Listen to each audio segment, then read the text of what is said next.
Boa noite, Lucas Azeredo. Como é que você tá, cara? Boa noite, Luan Silva, estou bem. Como é que foi o fim de semana lá? Fim de semana foi ótimo, cara. Graças a Deus consegui dormir 5 horas ininterruptas. Isso é importante. Tive 40 minutos de sono REM e uma hora de sono profundo, cara. O que é que sono REM? Sono REM é o sono que você Eu não sei, eu não entendo descansa essas ali. nomenclaturas diferentes, não. Eu tô precisando estudar isso porque eu tô precisando dormir, né, cara? Mas parou de tomar remédio já, não? Se parar, os outras coisas desandam, né? Então é um Exatamente. remédio pra acordar, um remédio pra dormir, outro remédio pra poder viver. Até porque o dono da farmácia também precisa sobreviver, Precisa né? viver. Se mede, patrocina nós aqui, ó, olha nós. Tá no ar mais um Palco 2 Podcast. Eu sou o Luan Silva, o Lucas Azeredo tá aqui. E já agradecer, desde já, você que entrou agora nesse link, já se inscreva no canal, ative o sininho das notificações, segue a gente no Instagram, no TikTok, no trem tudo aí que vocês sabem que existe. Agradecer também a Sled Hop, a melhor cerveja do Brasil e do mundo. Quer falar mais dela? Não, pode continuar, tá bonito, cara. Tá bonito? Tá bonito. A cerveja que tem apenas... É que eu não sei falar de cerveja.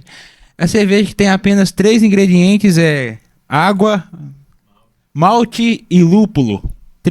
Água triplamente filtrada pelas geleiras da Noruega. Não é isso, Lucas? Exatamente. Que o lúpulo é colhido por mãos virgens da Iugoslávia. Exatamente. A Sled Hop se encontra na Kombi de chopp, chopeira para sua festa. Bonito, cara. Chopeira para sua festa. Growler de 3 e 5 litros para você que vai pescar no final de semana, para fugir da patroa, que tá de TPM. Para você que quer fazer uma festa aí com a galera, contrate Sled Hop. É do Zé Toninho? Muito obrigado, Zé Toninho, pelo apoio. Meu Deus do céu, nós estamos fazendo isso. Eu nunca mais vai querer. Nunca mais. Esses doidos aí, gente. Não vai lá não, gente. Agradecer também a Boreal, o melhor doce de leite do Brasil. Você que quer o melhor do produto lácteo na sua mesa, Boreal, segue lá no Instagram. Boreal agora tá com loja online, então o link tá aí no QR Code também. Agradecer também a LS Store. A LS Store tá fazendo umas mídias muito fora da curva. Fora da curva, entendeu? Então, segue lá a LS Store. Você que tá precisando andar na beca, LS Store tá com a coleção nova, né, Gustavo? É coleção nova de quê? De verão ainda, né? Depois de inverno. É isso. Lucas, você apresenta a convidada de hoje, que eu já falei demais? Não apresenta a convidada. Por favor. Gente, estamos recebendo hoje essa mulher que nós... Ô, Lucas. Rapaz. Currículo. Não. Currículo. Sinônimo de currículo. O que é currículo? Currículo. Delegada Sheila, seja bem-vinda. Boa noite. Boa Que noite. honra. Boa noite. Boa noite, Lucas, Luan. Pra mim é uma honra estar aqui. Tô gostando muito. Muito animado. Que faltou a logo da Leia, da Jola, da Josi, da Bangalô. Fala pra ela. Eu vou conversar com ela. É verdade. Né? Nós saindo daqui, nós vamos lá bater um papo com ela. É mesmo, hein, cara? Lógico. Ficar chique aí, ó. Fala pra ela. Elas são gente boa demais, gosta demais da turma ali. Adoro. A turma é da família do Vilela ali, cara. Isso. Uma boa. Aí, ó. Então tá tudo em casa, então saindo daqui Você conhece muito Rio Pomba, né, ô delegado? Como é que é essa relação aí? Conheço, né? Eu morei em Rio Pomba durante 4 anos. Um período muito bom. Praticamente o início da minha carreira como delegada aqui no estado de Minas Gerais, né? Uhum. E foi o período onde eu engravidei, tive meus 4 filhos. Eita. Eles nasceram, eu morava aqui em Rio Pomba, então assim, eu só tenho memórias afetivas positivas aqui dessa cidade. Toda vez que eu entro aqui, meu coração até acelera. Eu gosto demais aqui, muito mesmo das pessoas. Uma cidade linda, completa. Eu amo esse lugar, muito. Vocês têm noção. E as pessoas gostam muito de você também. E eu não sabia que você tinha morado aqui. Eu também não. Ontem eu fui ali no açougue do Leandro aqui. Assim, tá, gente? Açougue do Leandro, padaria de Sozé. Então vocês vão se acostumando. Tudo tem nome. O nome é o nome da pessoa que é dona. E aí eu fui no açougue do Leandro, eu tava conversando com o Dedé, com o pessoal. Aí eu comentei, não, que amanhã vai ter podcast, eu não consigo, porque me chamaram pra tocar, né? Aí eu falei assim, não, tem podcast amanhã, delegada Sheila e tal. Rapaz, que bacana, não, que amanhã é bacana, eu conheci o Vilela, me apresentou, já não sei aonde. Assim, velho, olha que bacana, é muito difícil você encontrar, principalmente quando é, né, deputado, as pessoas terem esse proximidade. Essa proximidade, esse acesso, isso é muito bacana. Eu acho também essa proximidade, pelo menos pra gente, né, Lucas? Proximidade com ela se dá muito pela rede social, que você é muito, como é que fala? Presente na rede social também. Sempre foi assim, delegado? Nem sempre, né? É tudo tão começo. As pessoas podem não acreditar, mas eu sou uma pessoa tímida. Eu sou tímida e no início assim foi difícil eu ter aquela desenvoltura para gravar os vídeos, mas aí a gente vai vencendo a timidez quando a causa e o propósito é maior. Interessante. Eu precisava colocar para fora muito conteúdo que a gente tem, né, muitas ideias, principalmente a questão da orientação, porque eu também sou mãe, eu sou tia, eu estou há 17 anos dentro das escolas, fazendo o trabalho no projeto Sem Medo de Viver, e eu vejo que as coisas têm ficado difíceis para os pais, principalmente depois dessa era digital, do acesso, né, à internet, pelas crianças muito pequenas, pelos adolescentes, aquele momento que ele entra dentro do quarto e tem acesso ao mundo inteiro. São informações que muitas vezes os pais nem imaginam que a criança já teve e teve. Sabe, infelizmente. Então, coisas começam a acontecer e os pais ficam perdidos sem saber o que está acontecendo, da onde que está vindo aquele problema que aquele menino está apresentando, muitas vezes aquela depressão, aqueles sintomas que se assemelham a, sei lá, algum transtorno de um toque, transtorno que eles falam que é opositor, né? Tem transtorno opositor, essa criança só sabe responder, esse adolescente revoltado. Será que ele está com algum problema? Qual que é o problema? Está tudo certo aqui, mas muitas vezes não sabe, né, o que ele tem acessado, com quem ele está conversando, principalmente dentro dos jogos. Eu falei, gente, eu preciso explicar isso para os pais. Então, eu comecei a produzir conteúdo, né, de orientação para os pais, para que os pais possam conhecer um pouquinho do mundo virtual e saber o que pode estar acontecendo ali dentro com o filho e passando ferramentas também, né, para que eles possam... Não é vigiar, gente, mas é observar mesmo, olhar, cuidar. Porque criança e adolescente, a meu ver, não tem privacidade. E não tem que ter. Eles não têm maturidade. São crianças e adolescentes. Né? Então, assim, passando esse tipo de orientação, muitas vezes comentando casos que já aconteceram. Para quê? Com que finalidade? Não é de falar, de contar tragédia, não. É mostrar que acontece para as pessoas acreditarem que aquilo acontece, que não está distante. E, ao mesmo tempo, mostrar para as famílias como impedir que aquilo aconteça também dentro da sua casa ou com alguém próximo. Sabe, que a gente possa trabalhar essa prevenção. Então, o intuito maior é a prevenção, né? Principalmente em relação à violência contra a criança, ao abuso, à exploração sexual, tráfico de pessoas, tráfico de crianças, que é uma realidade, infelizmente. É conscientizar através do resultado, né? Exatamente. Igual você falou, às vezes você não quer falar sobre aquele assunto, mas às vezes conversando, né? Quem não vem pelo amor, vem pela dor. Então você tenta pelo amor, tenta pela dor, mas infelizmente o apelo maior é sempre pela dor, né? Ô, delegada, esse seu posicionamento começou a partir de quando? Qual tipo de contato que você teve para que você começasse a ter esse posicionamento na internet e começar a ter esse viés de orientação em relação à criança, adolescente? Quando eu vim para Minas Gerais, bom, eu sou policial desde 17 de janeiro de 2001. Caramba. Esse ano agora, em 17 de janeiro, quando já tem 25 anos de Polícia Civil.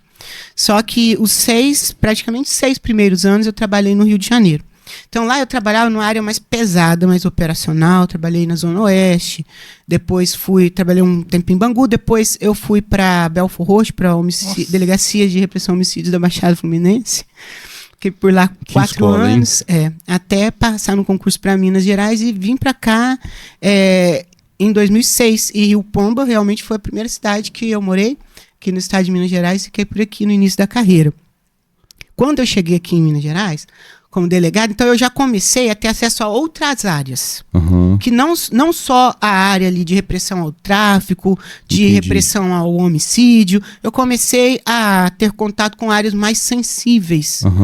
E eu costumo dizer que é muito mais fácil, nada é fácil para nós policiais, mas é muito mais fácil você atuar em uma delegacia de repressão ao tráfico, repressão ao homicídio, do que em uma delegacia, por exemplo, de proteção às mulheres, que são as unidades que recebem casos de violência doméstica, feminicídios, que é um crime extremamente covarde, terrível, porque destrói uma família inteira.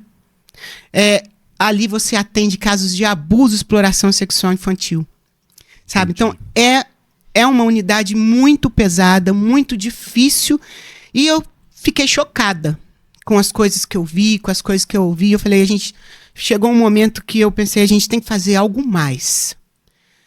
Não adianta a gente ficar aqui prendendo pedófilos, investigando pedófilos. Adianta. Sim. Não só isso. Né? Adianta sim, mas assim, não basta. Vamos dizer assim, não basta. Porque ali já é o ponto final, né? Ali já é o último capítulo de uma longa história. Triste. Então, quando uma criança chega abusada na delegacia, muitas vezes foi porque alguém viu, né? Foi porque houve algum rompimento, uma machucadura, uma lesão física maior.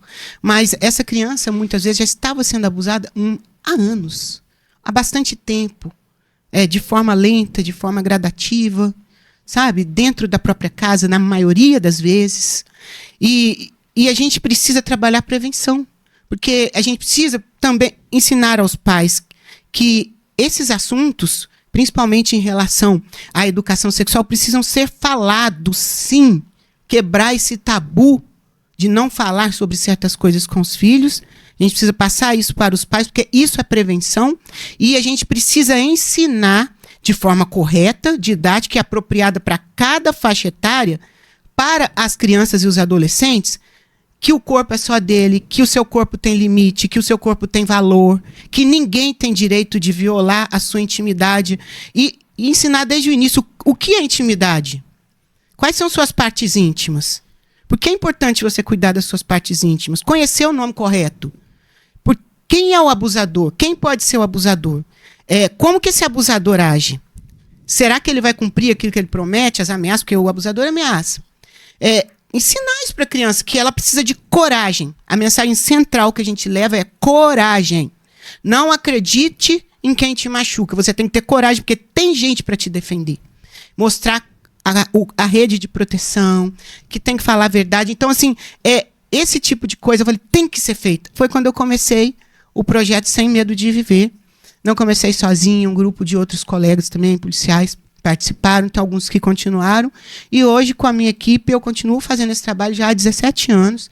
A gente vai e leva esse tipo de informação de forma lúdica, de forma alegre. É um diferencial, né? É forma alegre. A gente coloca bonecos, fantoches, conta histórias. Eu tenho lá meu saco de histórias com os personagens. Eu falo, agora vou abrir meu saco de histórias e eu vou contar a história pra você do Dudu ou do Pablito. Então, assim, eu pego os bonequinhos, daqui a pouco eles mudam. E a gente canta, dança e fala o que tem que ser dito, sem assustar a criança, para que ela leve aquilo na naturalidade. Né, que ela não se choque com aquela situação. Então, é isso, a gente trabalha a prevenção já desde essa época. Delegada Sheila, e é um assunto, né, que você, como você disse, é um assunto muito delicado de se tratar, né, em relação aos pais e filhos. Porque, primeiro, não existe uma cartilha, né, de como educar o seu filho. Então, tem tanto o lado da educação, o lado da ética, dos valores, e, ao mesmo tempo, com a internet, com a evolução, né, do momento que estamos vivendo, vão aparecendo outros problemas como esse, né, de pedofilia. E você falou uma coisa interessante, que é sobre o que falar em determinada fase de idade. Né, porque tem vocabulários que podem ser ditos. Como é que funciona essa parte das fases da idade? Normalmente, a gente faz uma fala para crianças a partir de 4 anos de idade até os 10 anos. Aí eu tenho um tipo de linguagem para essas crianças, né? São crianças que eu vou ensinar mais assim, quais são as partes do corpo, né? Quantas partes o meu corpo tem, cabeça, boca, pernas também. Algumas delas ficam bem escondidinhas e uma delas fica embaixo da minha barriguinha. Nelas ninguém pode tocar não, se não tiver a minha permissão. Se desobedecer e nela tocar, e a gente dá a opção. Eu vou correndo para a mamãe contar, mas e se não resolver? Eu tenho que pensar quem é a pessoa que pode me ajudar. Aí eu pergunto para eles, quem pode ajudar? Aí eles mesmos vão falando, titia, vovó, professora, irmão, alguém tem que ter a solução. Aí eu falo do Disque 100, que é um canal que não precisa ter crédito para ligar, e vou passando isso para eles. Aí eu ensino o poder do não, que a pessoa não pode permitir. Aí eu falo do segredo que dá medo, e a gente construiu um boneco que é o segredo que dá medo, com vários sinais. Então o boneco tem a cara fechada, ele tem alguns machucados, ele tem sujinhos de lama, e eu falo, esse é o segredo que dá medo. Se alguém te pedir o segredo e você sentiu medo, ele fica morando dentro de você. Aí eu mostro o personagem, ele mora dentro. Você quer que ele more? Não. Ele é bonito? Não. Ele é feio? É. O que ele tem? Aí ele tá com as mãos amarradas, tem uma coisa. Ele tá preso. Eu falei, ele fica preso dentro de você. É bom ficar preso? Não. Aí o que mais que ele tem? Tem machucado. Eu falei, o segredo que dá medo machuca, deixa marcas, deixa cicatriz. Então eles vão, assim, de maneira lúdica, eles vão entendendo e compreendendo isso muito bem. Essa faixa etária. Depois vem... eu costumo, às vezes, fazer separado para 10 a 12 anos, porque já é aquela pré-adolescência. Então, você já vai um pouquinho mais fundo, só que de leve. E depois de 12 em diante, eu nem mudo mais o vocabulário. Entendi. Porque, hoje em dia, né, um adolescente de 12 anos, ele já está tendo acesso a muita coisa, infelizmente. E eu vou falar uma coisa aqui para vocês que me chocou muito e choca. Quando eu chego nessas escolas para os pequenininhos, e pode ser independente da classe social. Muito independente da classe social. Pergunta, quem tem celular aqui? Se tiver 3 ou 4 que não tem, é muito. Os pequenininhos. Estou falando da faixa de 4 a 10 anos. Quem gosta de Roblox? Eu! Fortnite. Eu! Minecraft. Fortnite não é um jogo para criancinha de 4 a 10 anos. Não é. Né? E os pais ficam... Quem gosta de Robux e Dimas, as moedinhas e tal. Quando tem pai, os professores, a maioria depois chega pra mim assustado. O que é isso que você tá falando? Eles não sabem o nome dos jogos. Eles não sabem o nome do dinheirinho dos jogos, sabe? Esse tipo de coisa assim que choca a gente. Eu acho que o que mais me chama a atenção, tudo isso que ela falou, e que me fez pensar demais aqui, é que, né, por exemplo, a minha mãe, geração da minha mãe, ela viveu uma era ali, e aí não existe, na maioria das vezes, um preparo, cara. Não, assim, não tem. Foi um salto gigante, né? Tipo assim, porque a gente ainda viu um videogame, mas tipo assim, eles não tiveram, então assim, igual tem menino que é criado pela avó, sim. Muitos. 1920. A avó não... E às vezes a avó pega o celular e entrega pro menino, o menino vai ficar quietinho ali. Não, pais atuais também não sabem. Exatamente. Autoridades não sabem. Exatamente. Exatamente. E é isso que eu ia falar até sobre autoridades. O que você vem observando com relação a isso, assim? Porque professor tem que saber das coisas, o diretor tem que saber das coisas, o conselheiro tutelar tem que saber das coisas. Como é que tá o preparo dessa galera para lidar com essa era nova digital? Então, muitos tem profissionais e profissionais. Infelizmente, o serviço público é assim, na grande maioria das vezes. O profissional que ele é interessado, que ele gosta, ele busca se capacitar por meios próprios. E às vezes por algum meio que disponibiliza. Agora, às vezes a pessoa não tem condições, né? Ou nem sabe da necessidade e não se capacita. Agora, o que vem diretamente do poder público é pouco. Eu até apresentei um projeto de lei lá na Assembleia que torna obrigatório essas capacitações para a escola, para todas as pessoas, todos os profissionais do Estado que lidam diretamente com criança ou adolescente. Precisam ter capacitação constante. E constante, porque as coisas mudam muito rapidamente. Precisam sim. E tanto capacitação para eles como para os pais. É um projeto de lei que obriga que todo ano, antes do período de matrícula, a escola oficie a algum profissional do Estado, que pode ser qualquer profissional, por exemplo, que seja ali um delegado de polícia, que lida muito com isso, um investigador, uma escrivã, pode ser algum outro profissional, um juiz, um promotor, uma defensora pública, um advogado da União. Qualquer um desses profissionais estão aptos a ensinar coisas para crianças. Alguns têm mais aptidão, outros menos, mas isso aí qualquer um está apto a ensinar. que oficie, né, ao órgão, solicitando que seja indicado algum profissional que vá até aquela unidade, aquela escola, para palestrar para os pais. Isso é critério para rematrícula. Claro que se os pais não comparecerem, a criança não vai ser proibida de estudar, obviamente, né? Porque a gente não pode, é um direito da criança o acesso à escola. Mas o nome daqueles pais vão ser entregues, enviados por ofício ao conselho tutelar. Para quê? Para que o conselho fique atento o que está acontecendo naquela casa, que os pais não estão interessados na vida dos filhos. Eu sou chamada frequentemente em escolas públicas, particulares, para fazer palestra para os pais. Isso a diretora chama voluntariamente. A lei ainda não está em vigor, ela ainda está tramitando lá na casa. E o número de adesão é muito pequeno. Uma vez eu fui numa escola privada, particular, 400 pais foram convidados. Tinha 10. Nossa. Acho que isso. Aí, a diretora veio falar comigo. Muito bom, parabenizei os que foram. Tá? Ela veio falar comigo. É triste essa realidade. Tem 10 pais aqui, só que os filhos desses 10 pais não dão um pingo de trabalho. Os que precisam vir, não vêm. Por que eles não dão trabalho? Porque tem pais presentes, pais interessados. Então dá trabalho aquele filho que o pai não sabe nem o que está acontecendo. Sabe? Isso é óbvio. Fica muito claro. Então tem que ir. Nem que seja obrigado de alguma forma, ele precisa ir.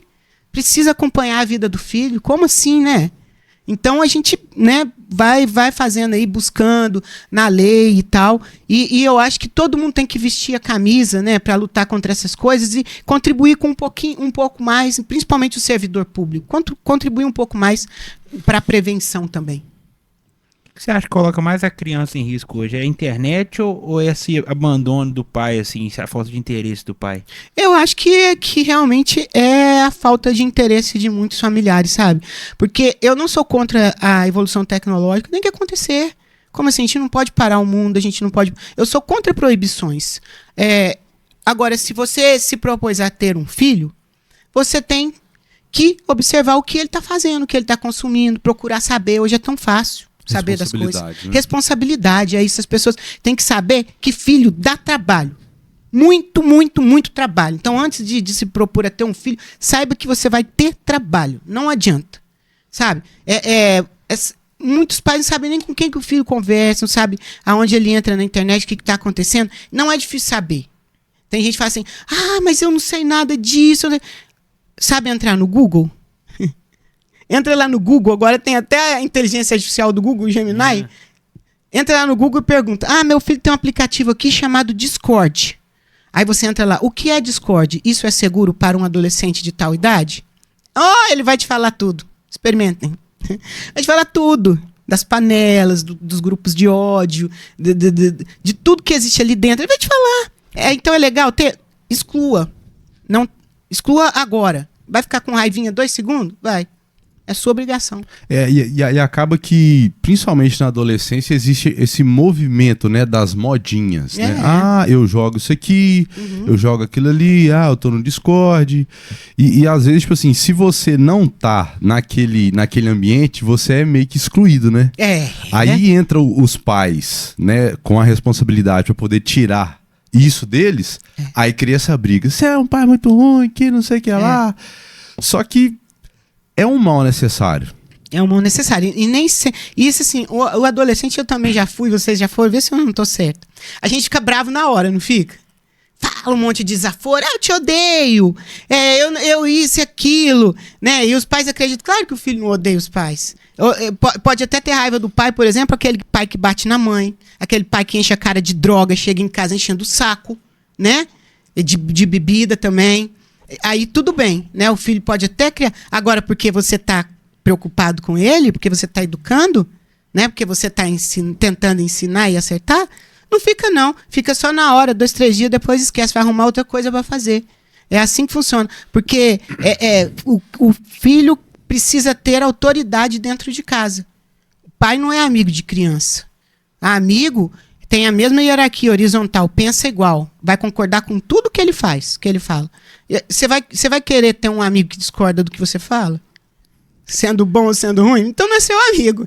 Agora, o pai não tá ali para isso. O pai tá ali para avaliar se aquilo é legal ou se não é, e para ser a autoridade dentro de casa. Não é o autoritarismo, não é a violência, é a autoridade dentro de casa, e todo mundo clama por autoridade. Você acha que tem um desvio de função paterna hoje? Tipo assim, paterna e materna, de pais? Você acha que tá tendo essa confusão, não tá tendo os papéis definidos certo e por isso que tá desse jeito? Eu acho que muitas vezes sim. Por exemplo,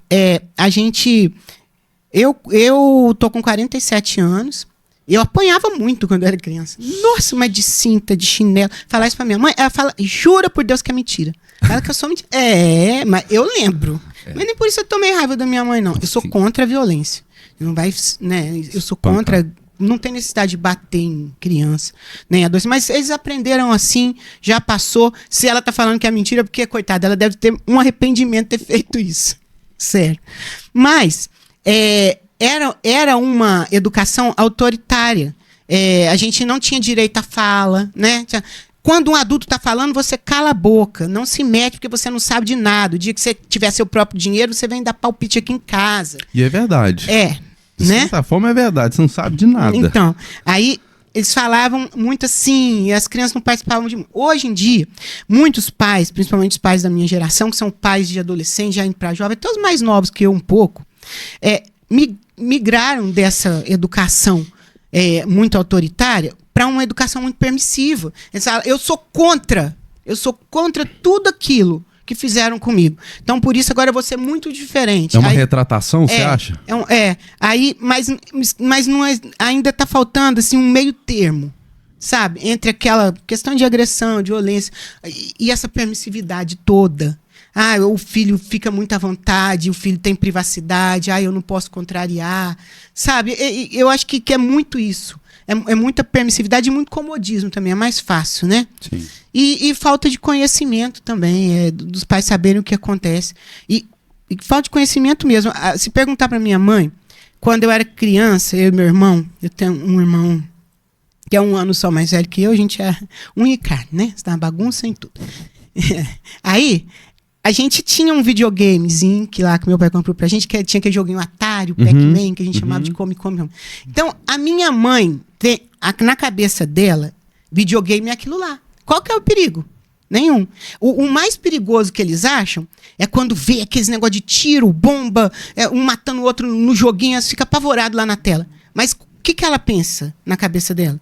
É um CD ou é um cartucho que o pai foi lá e comprou e ele joga e aquilo... Só que não é mais. Isso nem tem mais direito. É a comunicação. Né? Hoje em dia, isso é uma plataforma.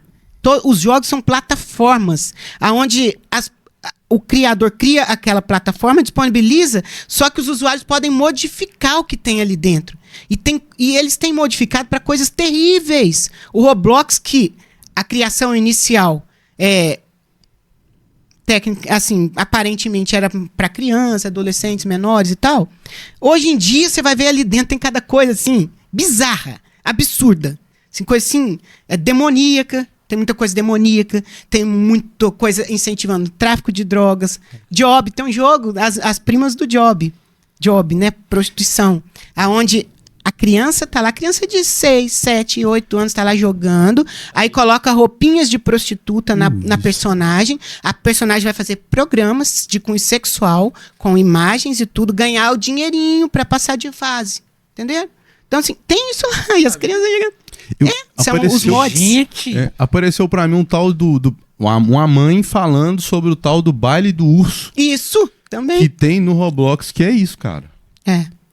Agora você imagina, criança de 6 anos, 7 anos, e o pior de tudo, na minha opinião, uma das piores coisas ali é a comunicação dentro do jogo. É esse que é o grande X da questão.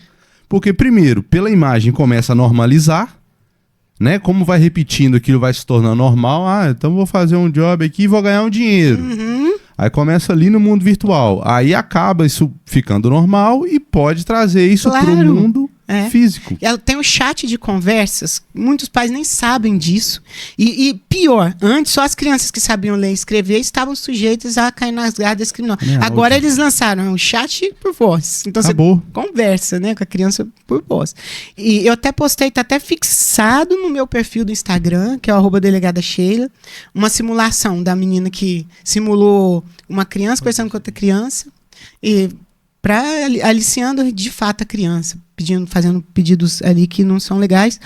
E esse povo entra porque sabe que ali tá cheio de crianças, pedófilos que querem ganhar dinheiro com abuso sexual infantil. Isso aí é a terceira maior fonte de renda do mundo. Sério? É.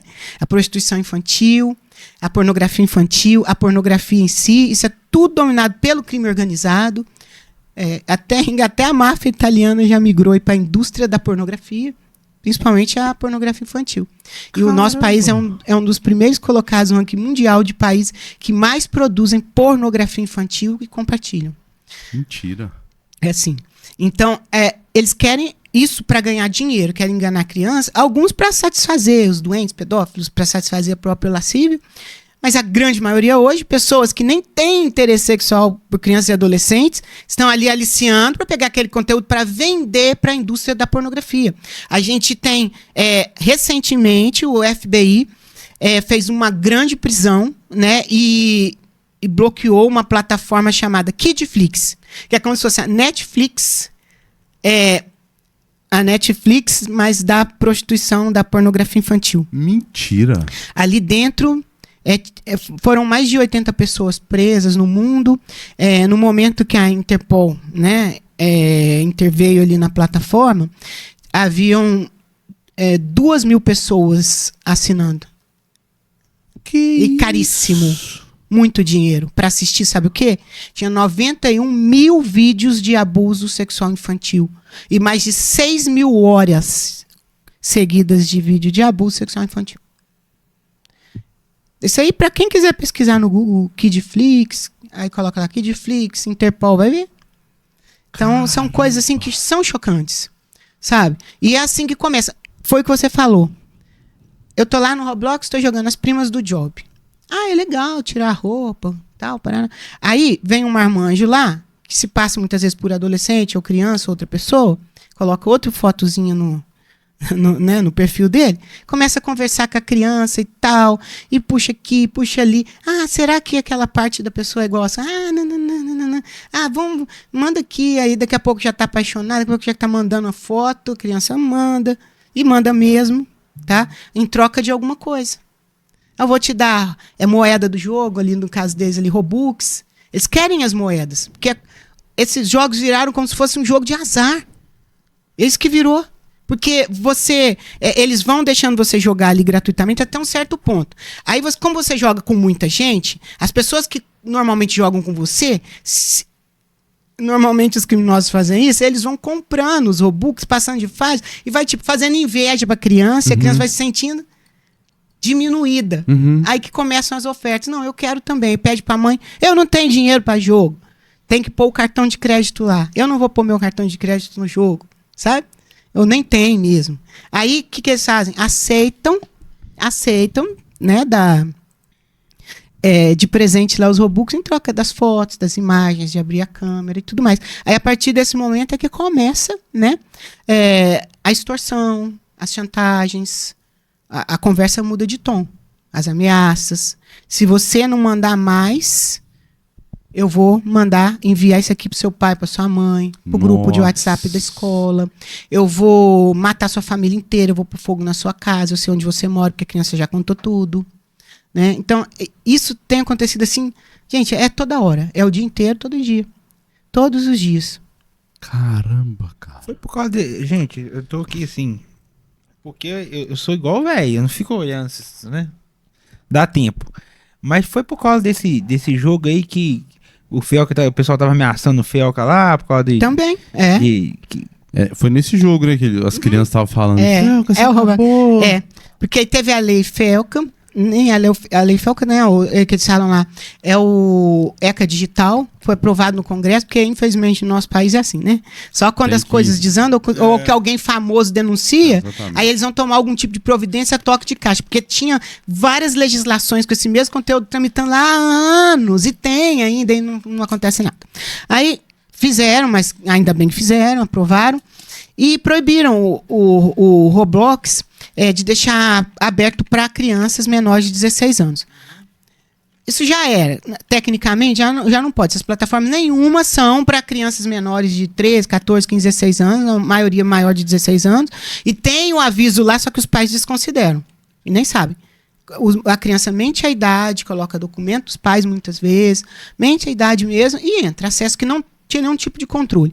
Aí, como o Roblox começou a ser acionado muito judicialmente por crianças que estão sendo traficadas, crianças mortas, crianças que sob ameaça muitas vezes, ou por convencimento saem para se encontrar com o criminoso, lá são abusados. Então, e tudo isso vindo de jogos, e não é só Roblox não, todos eles têm, e tem até pior. Eu falo Roblox porque o Roblox é onde os pais pensam que as crianças estão seguras.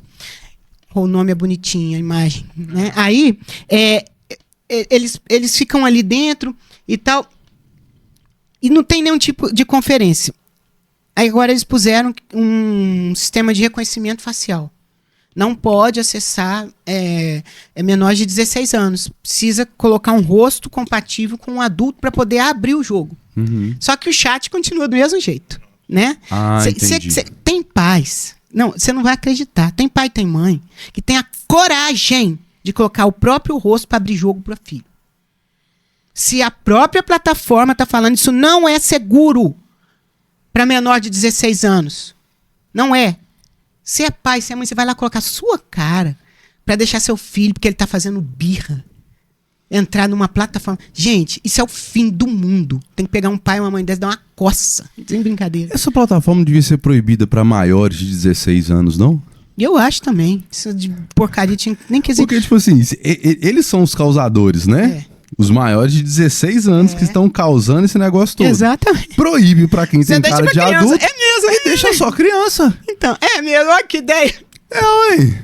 A ideia é ótimo mesmo. Pô, muito vai resolver, bom. Cara. Aí a criança não vai desenvolver aqui essas não coisas vai. porcaria. Não vai. É mesmo. A não ser Olha só, é muito legal. Pô, velho.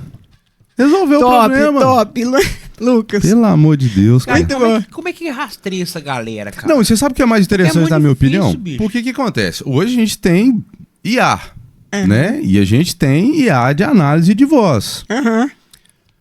Poxa, podia ser rastreado. Você viu? Você tava falando do Felca, as crianças revoltadíssimas contra ele. E as crianças estavam burlando, modificando o rosto com IA, colocando bigode. Pra entrar. E tava conseguindo entrar. Porque eles não conseguem identificar isso. Verdade. Ô, gente. Cara, assustado? Não, loucura, cara. E o lance também é que o jogo deixa a comunidade criar os próprios minigames, né? Que seriam.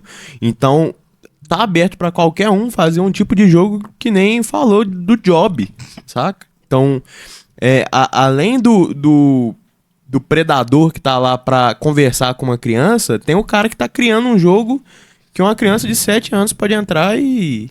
eu fui falar mal aquela vez... Lembra aquela vez que... Agora, recente, que um adolescente de 14 anos, junto com uma menina que ele conheceu na internet, que planejaram e realmente aconteceu o assassinato dos pais?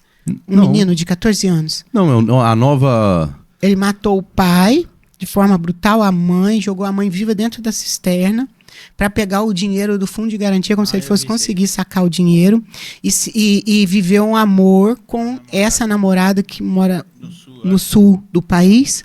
Detalhe, ele já conversava com ele tinha 14, ele conversava com essa menina já há 6 anos, ou seja, ele começou a conversar com essa menina, ele tinha o quê? 8, né? Eu sou ruim de conta. E a menina é 1 ano mais velha que ele, 9. E eles ficavam dia e noite e dia jogando um jogo.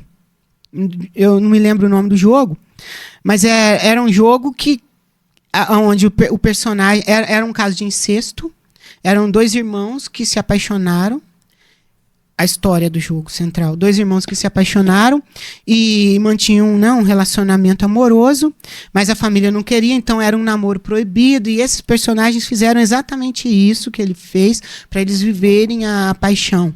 E eles se tratavam pelo nome desses personagens, e começaram a executar, e o próximo passo seria matar a família dela também.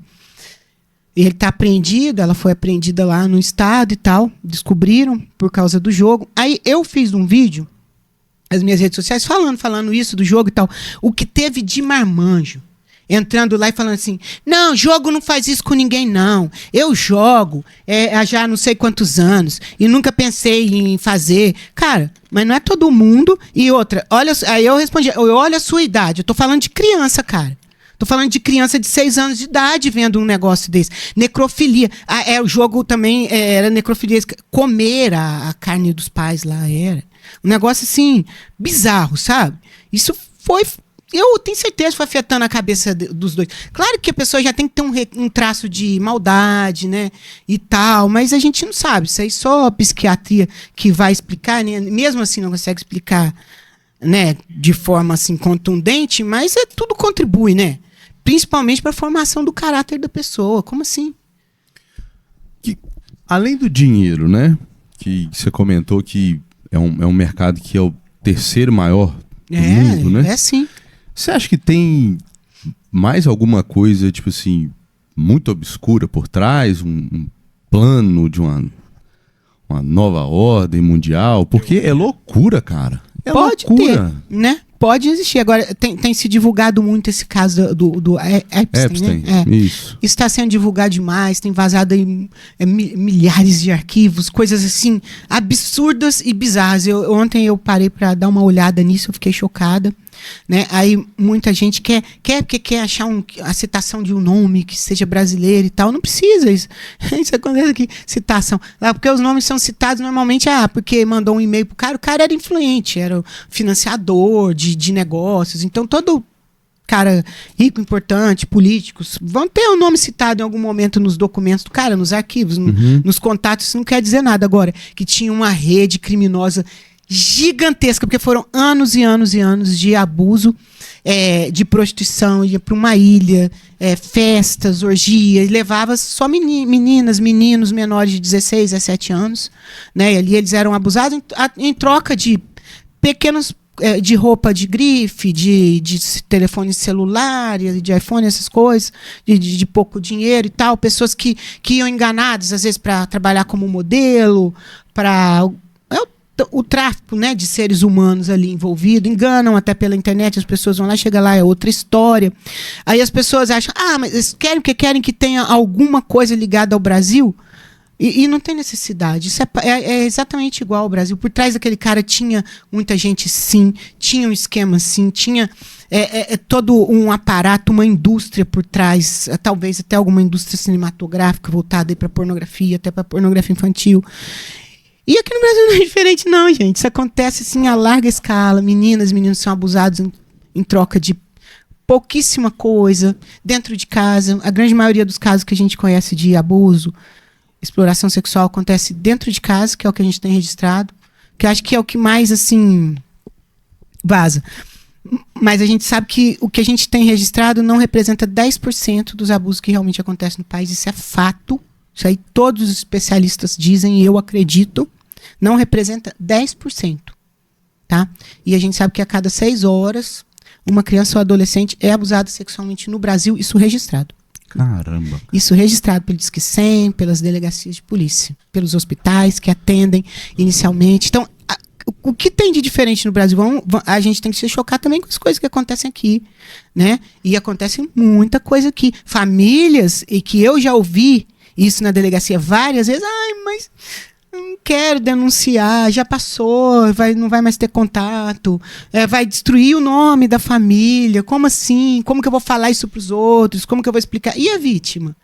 E as outras vítimas? Você acha que uma pessoa que tem coragem de abusar de uma criança da própria família dentro de casa não vai abusar de novo, já não abusou antes e não vai continuar abusando de outras crianças? Né? E as outras pessoas, a gente tem que se preocupar com isso também.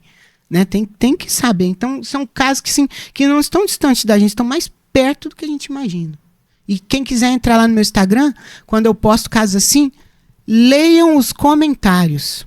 A quantidade de gente que desabafa, que conta as situações que passou na vida relacionada a isso. É muita gente. Às vezes, quando eu pego os comentários e reposto, falo com a pessoa, parabenizo pela coragem e tal de falar, pela atitude que tomou, porque não é pouca gente. Não é. Isso acontece muito perto da gente. Delegada Sheila, você comentou sobre o Disque 100, né? Inclusive na musiquinha que você cantou, inclusive para crianças de 4 anos, né? 6 anos. Vocês já receberam ligações de crianças no Disque 100? O Disque 100 recebe muitas ligações. É um canal de denúncia que funciona 24 horas por dia. Totalmente gratuito, e lá tem pessoas capacitadas para ouvir qualquer pessoa, criança, adolescente, adulto. Eles anotam tudo, com todos os detalhes que eles podem retirar, é super seguro, e eles fazem esse registro e encaminham virtualmente para a caixa virtual do delegado de polícia, responsável pela área onde a situação aconteceu ou está acontecendo. E aquele delegado ele entra lá na caixa e-mail e vai abrir uma investigação para apurar o caso. E depois a gente tem que dar um retorno para a plataforma, que é ligada ao Ministério Extraordinário de Segurança Pública. Né? Então a gente tem que dar um retorno do que foi feito. Inclusive, muitas vezes, se for um adulto que ligou e tal, anota o protocolo, ele tem como acompanhar um andamento. Eu já atuei em uma investigação que veio através do Disque 100. Vou contar aqui rapidamente. Chegou na caixa virtual que uma adolescente de 14 anos estaria sendo abusada sexualmente pelo próprio pai. E ela morava com a avó paterna e estava impedida de ir para a escola, de sair de casa por qualquer motivo. E essa adolescente, um certo dia, conseguiu sair para a grade, ficava cheio de cadeado e trancada a grade da casa, saiu até a grade e estava passando 2 meninas que estavam voltando da escola. E ela chamou na grade e rapidamente contou, falou o nome dela, falou ali e tal. Essas meninas, porque certamente, olha só, isso para mim isso é providência de Deus, quem não acreditou eu respeito, mas para mim é. Porque foi muita coincidência. Essa adolescente de 14 anos ter chegado até essas 2 meninas, e essas meninas já tinham ouvido um trabalho do Maio Laranja, falando sobre o Disque 100 na escola. Porque isso aí é uma campanha nacional que acontece obrigatoriamente nas escolas todo ano. O Maio Laranja faz muita divulgação do Disque 100. Uhum. Elas foram, imediatamente, ligaram e denunciaram através do Disque 100 a situação. E o que a menina falou? Eu vou tentar toda vez que a avó for no banheiro, alguma coisa, e vir aqui para frente. Aí eu designei uma equipe de policiais para ficar ali. Eles ficaram ali por 2 semanas. Caramba! Naquele horário, até que um dia a menina saiu lá para frente. A menina saiu, eles fotografaram, eles rapidamente conversaram com ela, e isso bastou. Foi até mim, imediatamente coloquei tudo no papel, já representei na justiça por um mandado de busca e apreensão na casa deles lá, muito rápido, e se eu não me engano, no mesmo dia a gente foi lá, arrombou a casa e para cumprir o mandado de busca e apreensão. Encontramos várias coisas lá e tal, e era verdade. E em depoimento, sabe o que a avó? Sabe qual foi a justificativa da avó? Ela teve a coragem de virar pra gente e falar assim: olha, a mãe dessa menina era isso, aquilo. Tá?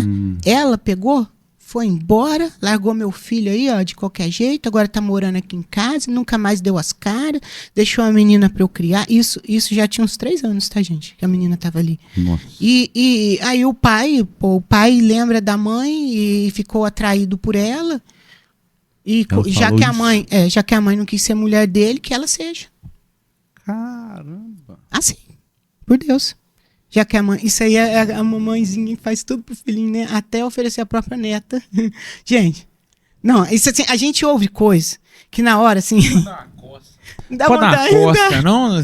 Na hora, assim, é difícil, é difícil. É absurdo, né, cara? Assim, eu me choco toda vez. Você prendeu ela também? Vocês prenderam Claro. Ela? Ah, tá. E isso tem quanto tempo? Isso tem uns... Deixa eu ver. E fica quanto tempo preso? É isso que eu fico puto. Nem fica. Não? Fica muito pouco. No caso dela, ela era bem idosa. fica nem preso direito. Fica pouco tempo, daqui a pouco tá na... Por isso que aconteceu o que aconteceu em Juiz de Fora essa semana. O que aconteceu lá? Nós estamos por fora mesmo, hein? Uma adolescente... O Cicobi não deixa? Outra coisa também. Uma adolescente de 10 anos... uma criança de 10 anos... foi, se eu não me engano, na padaria. Ou no mercadinho pra avó. No bairro Cruzeiro do Sul. Lá na cidade de Juiz de Fora. E... sozinha, né? Foi fazer um mandado. Isso aí antigamente fazia muito. Hoje em dia, a gente não pode, né? A criança não vai em padaria, a criança não vai em banheiro público sozinha, mas enfim, né? Foi. Passou por um beco, o criminoso, colocou uma faca no pescoço da garotinha, levou ela pro beco, abusou sexualmente da garotinha e ameaçou. Falou pra ela não contar pra ninguém, senão ele ia acabar com a família dele, tudo que eles falam. Só que a garotinha, com certeza, também já tinha sido orientada sobre isso, né, que tem que denunciar, que tem que ter coragem, chegou em casa e contou para a avó. A avó imediatamente acionou a polícia, a menina foi atendida no hospital e tal, e graças a Deus o cara foi preso em flagrante. Caramba. O criminoso. Só que aí ele foi pro Ceresp e os próprios criminosos já deram um cabo na vida dele lá durante a noite. Amanheceu mortinho. Ultimamente eu tô torcendo pros criminosos, não tô entendendo isso. Exatamente, porque, gente, tão fácil. Hoje em dia a gente tem visto muito caso de justiça com as próprias mãos. Não é o ideal, né? A gente não queria que isso acontecesse. Mas por que as pessoas fazem isso? Porque sabem que não vai dar em muita coisa. Porque sabe que às vezes o cara vai lá, estupra, até mata, enterra a criança, fica lá 6 anos no máximo preso, daqui a pouco tá fazendo de novo, passando na frente da casa da família e debochando. É pouco tempo, né? Até no livro que eu publiquei, chama Proteja as Crianças. No link da bio do meu Instagram tem lá. Eu conto muitos casos assim, que são casos reais. Em cima desses casos eu passo muitas orientações, o como pensar. É um livro cristão, né, que tem uma parte também que eu trago um pouco de esperança da mensagem de Jesus Cristo para as pessoas, pela editora Vida, que ele foi lançado. E eu conto alguns casos lá, sim, também, sabe? Entendi. Muito parecidos com esse. E como é que foi o desfecho. São todos casos reais. Vale a pena ler. E até no meu livro eu falei um pouco sobre essa questão de fazer justiça com as próprias mãos. E tem o desabafo lá de uma mãe que teve a filha, sabe? Assassinada, estuprada, enterrada pelo criminoso. E a mãe desabafa que ela não aguentava mais, vivia estava sendo difícil, porque o criminoso já estava solto, só tinha 5 ou 6 anos e passava na frente da casa dela debochando todo dia. Nossa. É muito duro, né? A criança foi condenada à morte, né? A vida inteira ela vai ficar morta. Ninguém mais vai ter acesso à criança. A família também. Porque é uma morte. Uma pessoa. Os pais que têm um filho que passa por isso é um morto-vivo. É difícil você superar uma situação dessa. Supera, mas é muito difícil. E o cara tá aí, vive infeliz na vida. Eu acho que é o que mais se fala. Eu acho que é um dos assuntos que a gente mais fala aqui, Lucas. Que é o quanto a nossa justiça é falha, cara. Muito. Porque não tem base. Tipo assim. É muito. A gente tá falando desse caso de violência contra criança e tal. Mas, por exemplo, na violência contra a mulher, a gente falou sobre isso aqui outro dia. Uhum.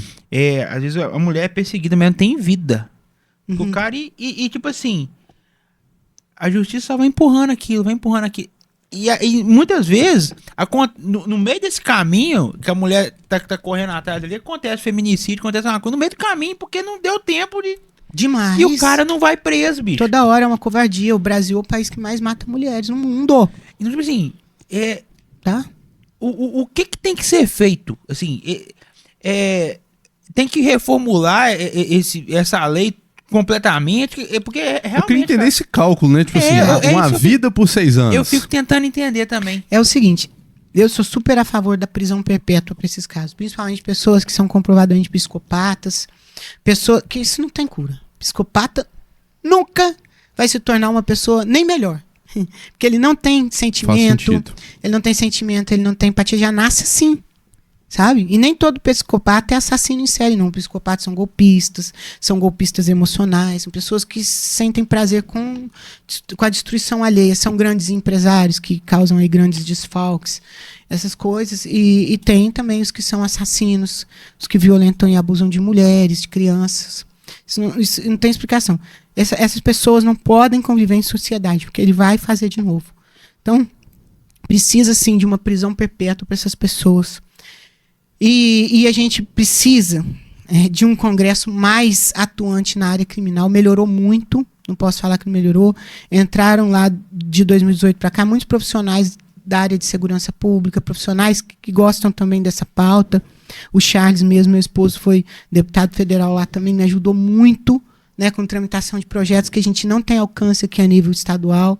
Ele foi relator dos projetos que, por exemplo, tornam crime hediondo, né, o abuso e exploração sexual de crianças, qualquer tipo de crime contra criança e adolescente, várias outras coisas.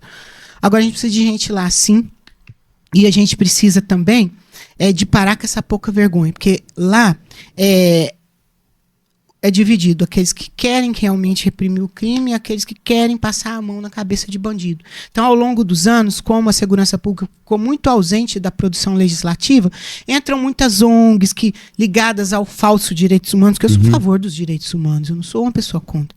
Agora, direitos humanos para defender realmente os vulneráveis, as mulheres, as crianças, os idosos, né, as pessoas com deficiência, as pessoas que estão sofrendo, e não criminoso que acabou com a vida dos outros, certo? Claro que tem que cumprir a pena de acordo com a lei. O direito humano. E essas pessoas passaram então a atuar, fazer muito lobby ali no Congresso e escrever projetos de leis para determinados segmentos aí, normalmente ligados à esquerda, que apresentam esses projetos de leis e muitas vezes por acordo acabam passando. São leis transversais que a gente chama. Por exemplo, hoje se um feminicídio, a pena pode chegar a 40 anos de prisão. Houve um aumento de pena. Só que tem as tais leis transversais que eles aprovam assim a toda hora, saidinha temporária. Aí a pessoa sai da cadeia e não volta mais, sai pro Natal, sai para aniversário, sai para carnaval. Para carnaval! Saidinha temporária para carnaval. Porque que bandido que pula carnaval? Como assim? Para acontecer, né? Crime no carnaval das pessoas de bem. Então, e tem também aquelas que tratam da liberdade condicional, que você vai lá, né, e cumpre um certo tempo, o bom comportamento. Claro que os caras vão ter bom comportamento, que essa aí tenha bom comportamento, e lê livro, não sei o que, vai diminuindo a pena, trabalha lá dentro, aí cumpre. A prova do Enem, dos 30 dias da pena, irmão. Exatamente. Só de fazer a prova. Aí você vai lá, aí cumpre só metade, 2/5, 1/6. Tem as regras próprias lá no Código Penal, e depois você pode ficar solto em liberdade condicional. Condicional, assim, condicionado é você ficar quietinho na rua e tal, não faça nada não, né? Será, né? Aí saem, cara, que as pessoas... assassinos perigosos, sabe? Essa é a luta também da Glória Pérez, lembra? Da filha dela foi assassinada pelo ator. O cara ficou 6 anos preso. Ele e a mulher. 6 anos. E a filha dela aí já tá morta há 33 anos, e a mulher sofrendo. Sabe? Muito triste isso. Aí, são essas leis que só trazem privilégio para criminosos. Essas leis precisam ser revogadas. Isso não pode existir. Crime, você tem que cumprir a pena integral. Você foi condenado a 40 anos, que fique os 40 anos na cadeia. É o mínimo. Não é não? Como assim? Se a lei diz que se você praticou isso, você tem que ficar 40 anos, por que você tem que sair antes? Você tem desconto, né? Cara, é incompreensível. Isso é muito... Você sabe o que tem... Eu tenho visto aí na internet que isso me preocupa muito, principalmente com relação ao Brasil, porque o Brasil já é um país tem muitos territórios controlados pelo crime organizado, né? Comando Vermelho, PCC, aquela coisa toda.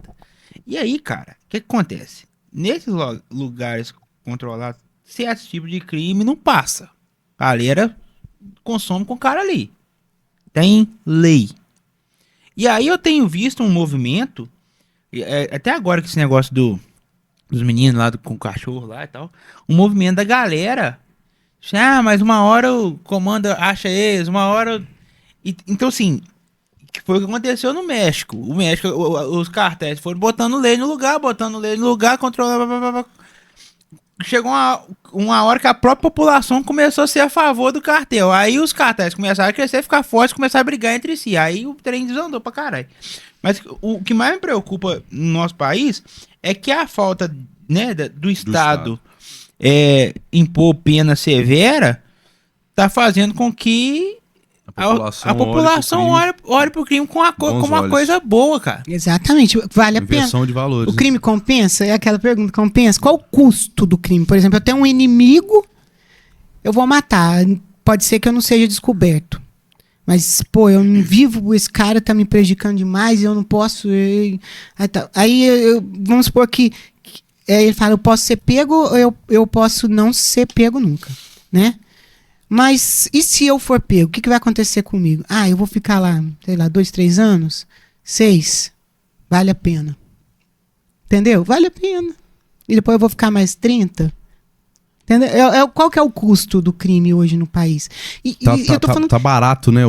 Eu tô falando de crime bárbaro. Agora vamos lá. Você trabalha aqui, rala pra caramba, tá crescendo. Aí você consegue comprar um carro pra você com muita dificuldade. Aí, por um motivo ou outro, você tem um desafio. Até você começou a namorar uma moça que o cara não queria ter largado dela, o cara ainda estava apaixonado, ficou puto. Aí ele veio aqui com um pedaço de pau, quebra seu carro todinho aqui na frente. Pra se vingar. O que vai acontecer com ele?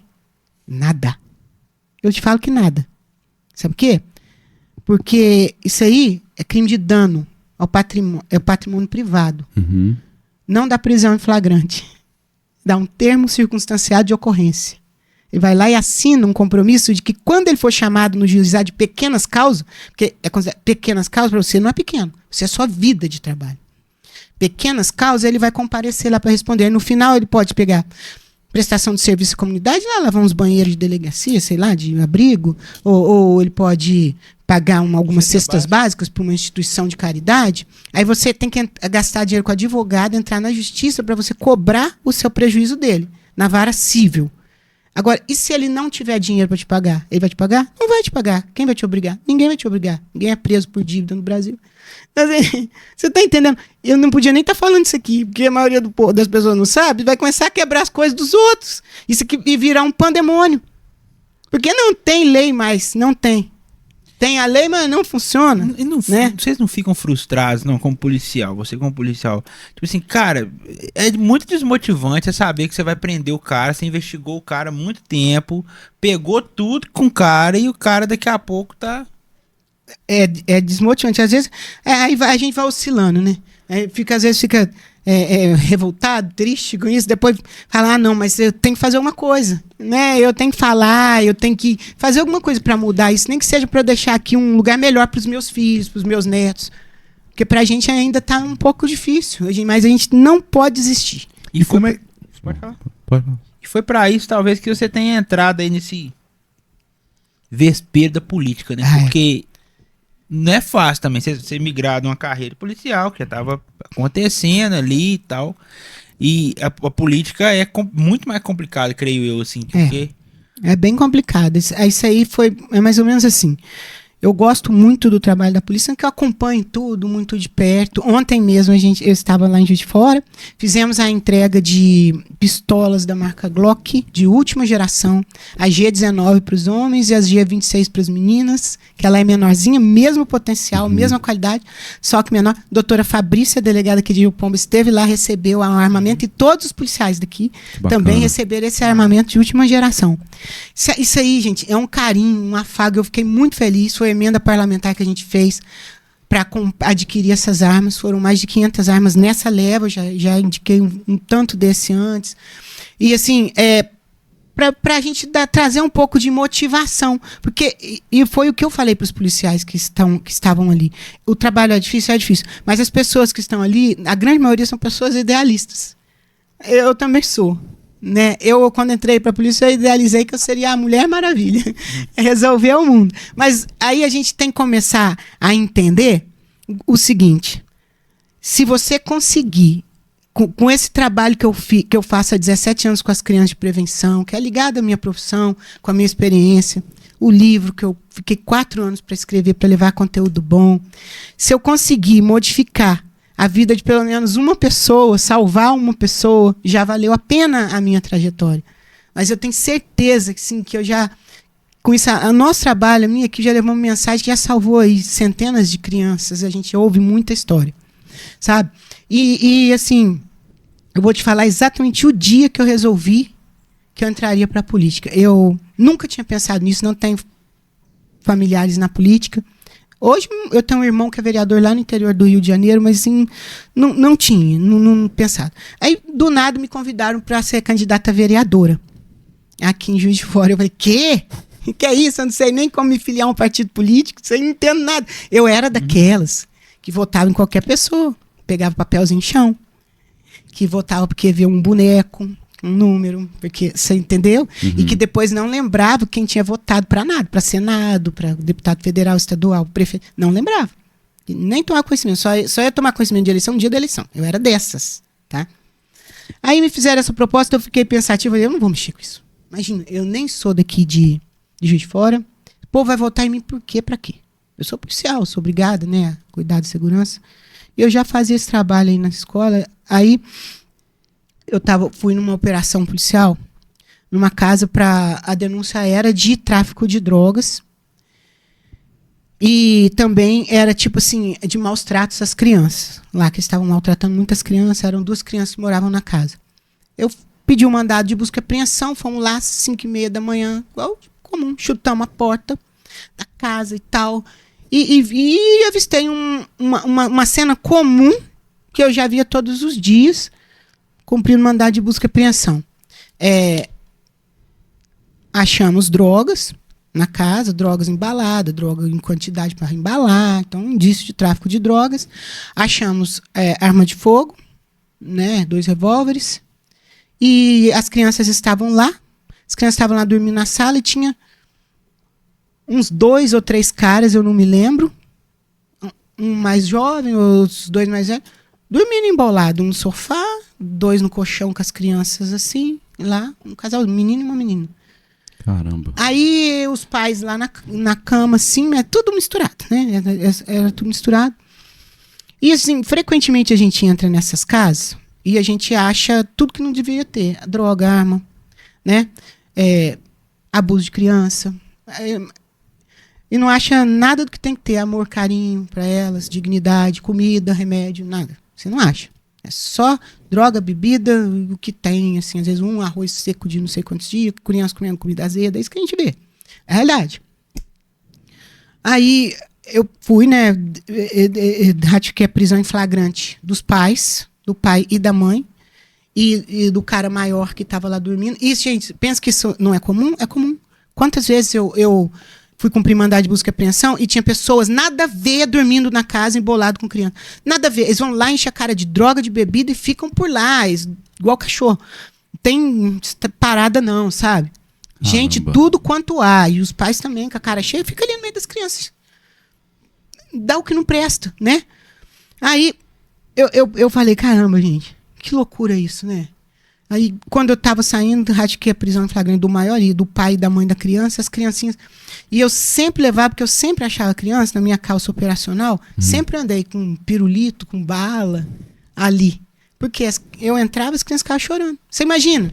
Um monte de homem armado, fuzil, e eu de mulher ali junto, tal, chuta a porta da casa, a criança assusta, acorda e vê aquela cena. Parado, polícia, deita no chão, cabeça para baixo, cala a boca, e é assim mesmo, vou entrar com flores. Não vou, entendeu? É assim mesmo. Aí a criança, o que a criança...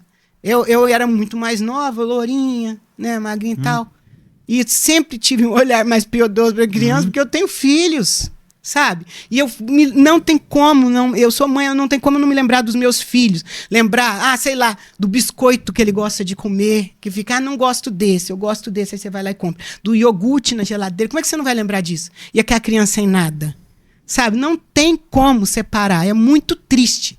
Aí as crianças faziam o quê? Iam correndo e seguravam a minha perna, isso eu já sabia, sempre aconteceu isso. Segurando a minha perna, tipo assim, me socorre. Você é mulher, você é mãe, você vai me ajudar. Aí eu dava uma balinha para eles parar de chorar, um pirulito, uma coisinha assim. E naquele dia, a gente tentou acionar o Conselho Tutelar. O Conselho Tutelar não tinha carro, porque os pneus estavam gastos, estava sem carro, não tinha como ir. A gente já fica com o coração dentro. Aonde eu vou deixar essas crianças? Estou levando os pais. Eu não posso deixar a criança aqui. Aí fica pedindo para a vizinhança, pelo amor de Deus, para ficar com os filhos, para casa dos outros, que você nem sabe se a criança vai sofrer mais abuso, vai sofrer mais, né? Sabe, você não sabe quem é. Aí é isso que é feito. Aí naquele dia eu fiquei pensando, caramba, gente, eu tô indo embora, tô levando a família. Eu tô melhorando ou piorando a situação dessa criança?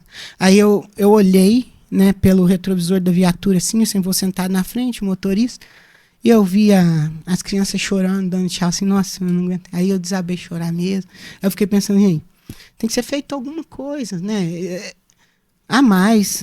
Só a repressão não funciona. A gente tem que fazer prevenção e a gente tem que lutar para que cheguem políticas públicas ali. Políticas públicas para melhorar o conselho tutelar, para criar uma casa de abrigo decente onde a criança não seja revitimizada e mais vezes abusada, porque a gente tem visto muito relato de crianças que sofrem abuso dentro das casas-abrigo, às vezes pelo próprio tutor.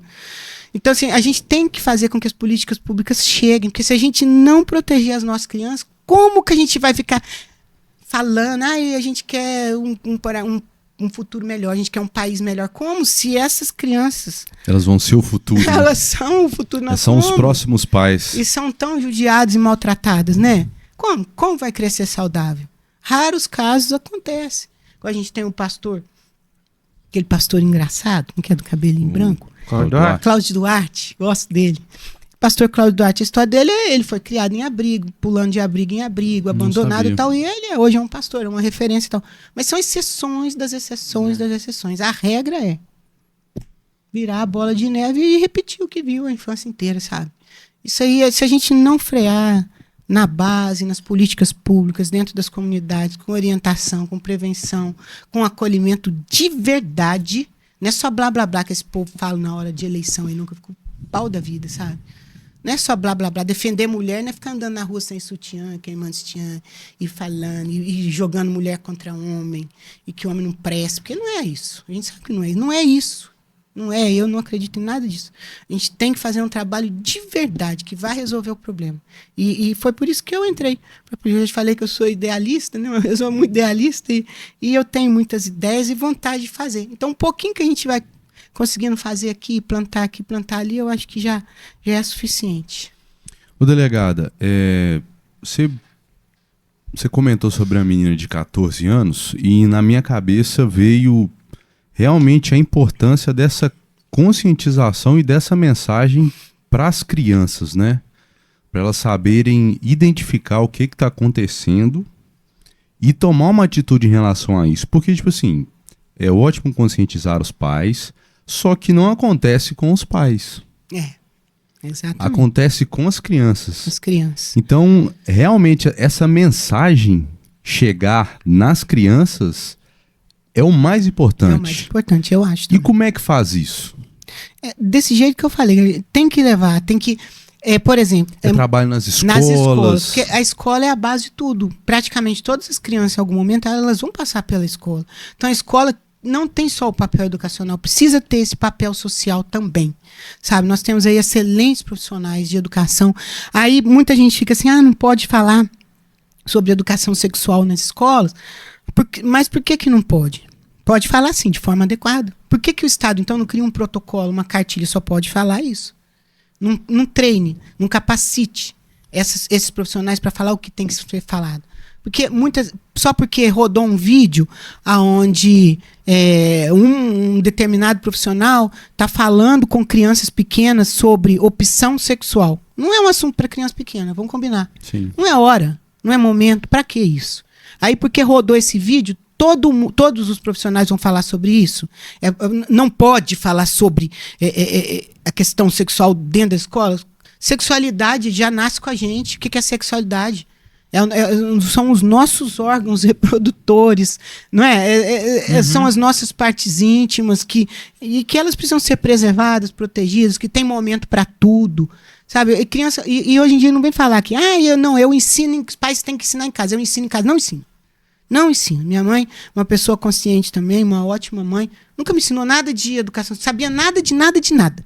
E a única coisa que ela falava é que não podia engravidar, senão, como que é? Não podia engravidar, que ela não ia criar neto. Era só isso. E todas as mães. Vocês aprenderam educação sexual em casa? Aprenderam? Não. E a vida dos meninos ainda é pior ainda. Porque muitas vezes a própria família acaba ensinando os meninos coisa errada, achando que aquilo é bonito. Né? Fica, menino bonito, hein? Cadê as namoradas? É tudo no plural, vocês já notaram? As namoradas, quantas namoradas? Já pegou as meninas? Né? Tipo assim, como se fosse bonito a pessoa fazer isso. Aí os meninos vão crescendo achando que ele tem obrigação de ser uma pessoa infiel, de ser uma pessoa que não vai se apegar a uma pessoa só, que vai construir uma família, sabe? Achando que tem obrigação de sair pegando todo mundo. Os meninos que muitas vezes sofrem abuso sexual e não contam por preconceito. Né? As pessoas ele vai ser apontado, olha lá, ó, já foi mexido, sabe essas coisas assim, bobagem. Aí ele não conta, continua sofrendo abuso, fica com a questão da sexualidade muitas vezes trocada na cabeça dele. Será que eu sou isso? Será que eu sou aquilo? Será que eu gosto disso daquilo? Porque ele fica confuso, não sabe o que está acontecendo. Já que ele sofreu a ação, parece que trocou na cabeça dele. Aí se sente culpado se ele sentiu alguma coisa, se ele gostou, ele sente culpa que ele é culpado, e não é, porque isso aí eu acho que é fisiológico. A criança, ela não sente, dependendo da idade, ela não sente o prazer sexual, mas ela sente uma coisinha. Ela não sabe que aquilo que não pode ser feito. Porque o abusador, normalmente, ele não vai machucar a criança de cara, não vai machucar. Ele vai chegar com força e deixando lesões. Claro que não. Ele quer, se alguém descobrir, ele quer desacreditar a criança. Então ele vai brincar.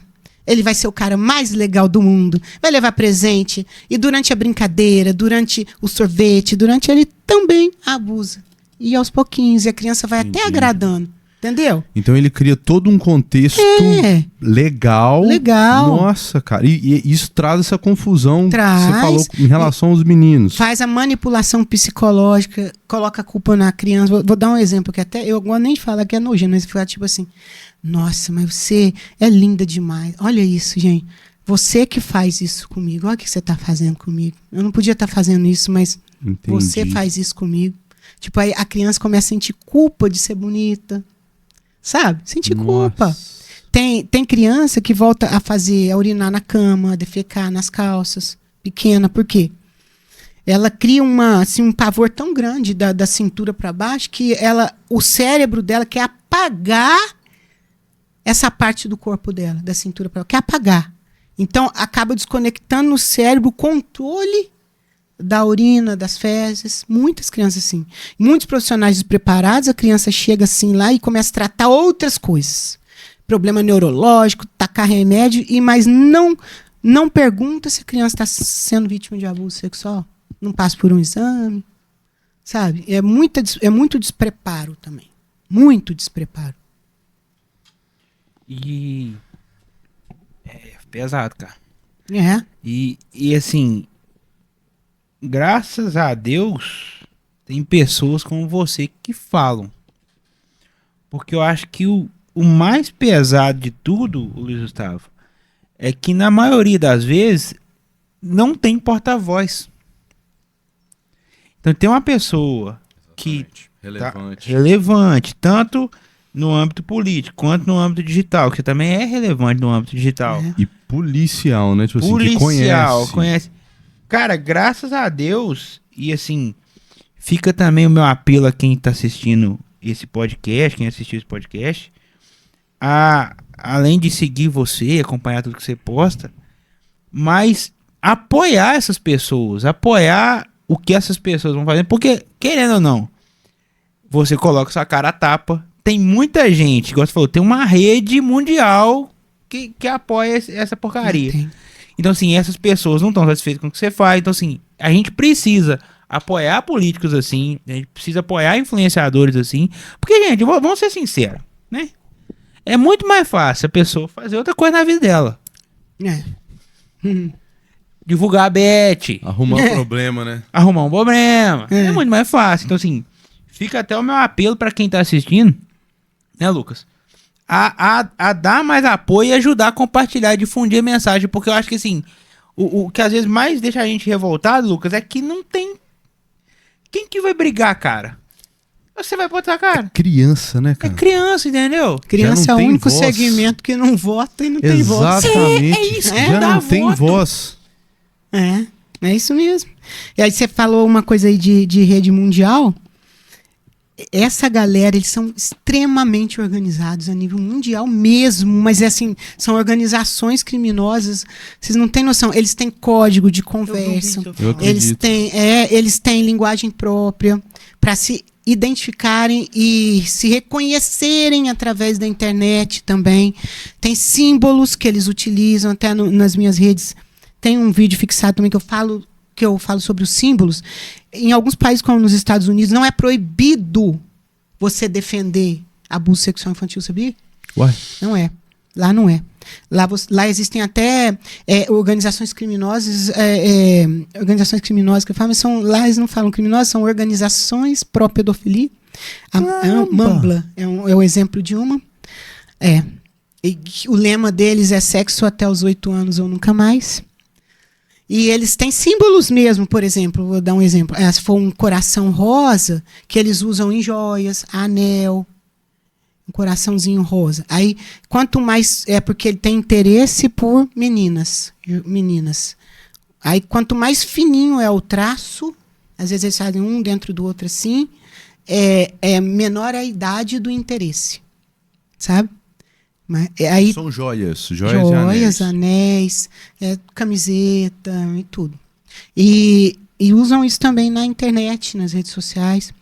E aí tem outro lá que é uma parte azul, uma parte rosa, porque tem interesse, tanto faz. Pode ser menino, pode ser menina. E vários outros símbolos lá. Tem o triângulo, tem vários outros lá, quem quiser ver. É um vídeo que, se não me engano, está fixado também, que eu acho importante, sabe?